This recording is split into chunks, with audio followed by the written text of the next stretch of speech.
एक किसान था जिसके दो बेटे थे। वह बहुत ही आलसी और निकम्मे थे।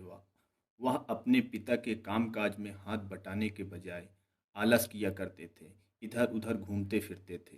किसान को अपने बेटों की बहुत फिक्र थी। वह सोचते थे कि मेरे मरने के बाद इनका क्या होगा, यह अपना पेट कैसे भरेंगे, अपने परिवार को कैसे संभाल पाएंगे।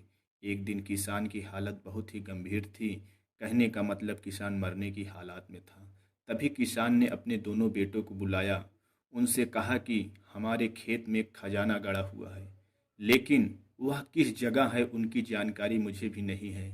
लेकिन खोदने के बाद तुम्हें वो खजाना मिल जाएगा। इतना कहकर किसान भगवान को प्यारा हो गया। खजाने की खबर खबर सुनकर दोनों भाई के मन में लालच आ गया और वो दोनों खेत पर चले गए और खेत में खोदने लगे। खजाने की लालच में कुछ ही दिनों में पूरे खेत को खोदने के बाद वह घर जाकर बैठ गए और वह अपने पिता को कोसने लगे। इसी तरह कुछ महीने बीत गए और वर्षा ऋतु का आगमन हुआ। किसान के बेटों के पास पेट भरने के लिए सिर्फ एक ही जरिया था, वह है खेती। तब बाकी किसानों की तरह किसान के बेटों ने खेत में ही बीज बोना शुरू कर दिए।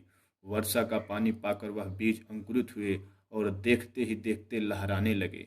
ऐसा लग रहा था कि हवा के झोंके से लहरा रहा था।